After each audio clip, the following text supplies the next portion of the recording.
How about this for a new musical then? It's a celebration of a blind scientist and mathematician from Barnsley who hobnobbed with royalty. Yes, this is Nicholas Sanderson. It's been described as an 18th century Stephen Hawking. No Horizon the musical's been written and produced by Andy Platt. It's a truly fascinating story. He was born in Thurleston, just outside of Penistone, in 1682. He was blinded, he got smallpox and he was blinded as a 1-year-old, so he had no recollection of sight whatsoever. Again, from fairly humble origins, out in the sticks. And he should have had an exceptionally ordinary life, really. No sense of aspiration, really, in that kind of community. It was a kind of farming, weaving type community. But as he started to grow, it became apparent that he had a real natural inclination towards number and maths. And he was obviously a really curious person, curious thinker. And this genius evolved. He taught himself to read by running his fingers over the gravestones in the churchyard at Penistone. He subsequently learned to write. And the culmination of his story is that he ended up as kind of the Stephen Hawking of his age. He was down at Christ's College in Cambridge as Lucasian Professor of Mathematics, which is absolutely the preeminent role in the country for any mathematician. And it's the same post that Stephen Hawking had. Isaac Newton held the same post, and Sanderson's reputation ended up stretching right across Europe. Kings and queens sought him out. I think aside from his genius, he was a really, really fascinating character. He didn't suffer foes gladly. If you wanted a kind of archetypal Yorkshire character, I think Sanderson was it. He'd tell people what he thought. How did you come across his story then?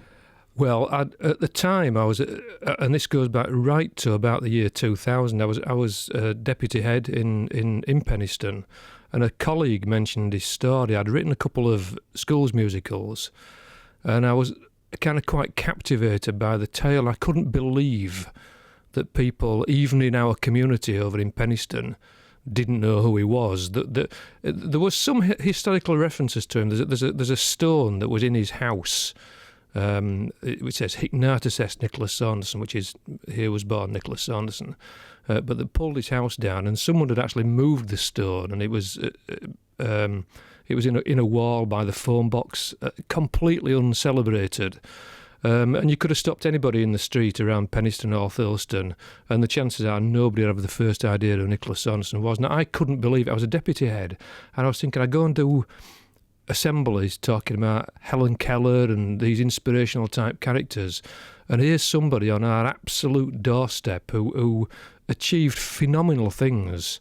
There was no Braille. It predated Braille. So how on earth he managed to achieve what he ultimately did is pretty much beyond belief. And the challenges and hurdles that he overcame, and it was an absolute triumph over adversity kind of story.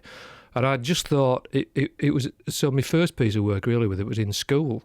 And I was working with children, wrote a community musical, got involved with my colleagues Max and Helen Reid.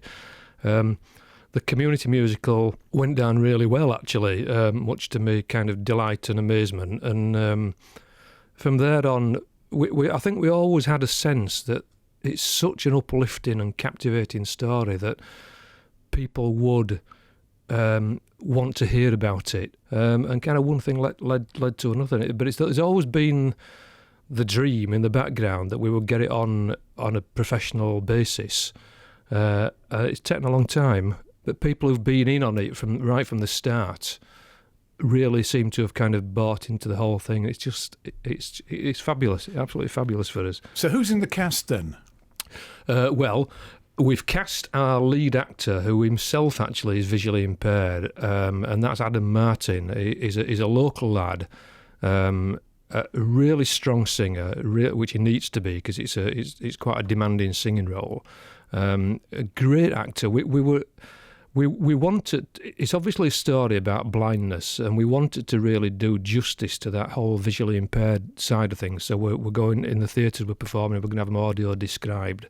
But as part of what we wanted to do, we wanted to see if we could find somebody for the role who would actually thoroughly understand that side of things.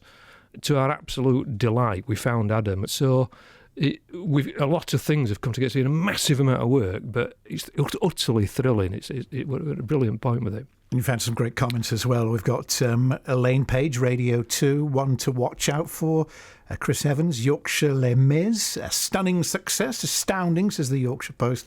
Ian McMillan, who's from Barnsley, of course, BBC Radio 3 was talking on a timeless Yorkshire story with universal resonance.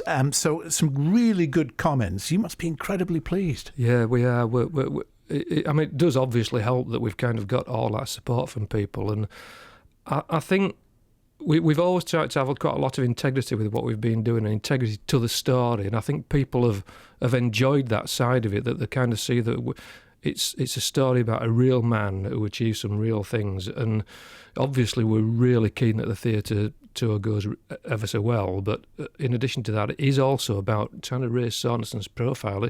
It's a tragedy. He's been forgotten by history, ignored by history, and our ultimate goal is that we can get out to right across the country, and then West End one day. That's the plan. Sounds really, really good, doesn't it? No Horizon coming to the Barnsley Civic this March, and will be in Doncaster in April.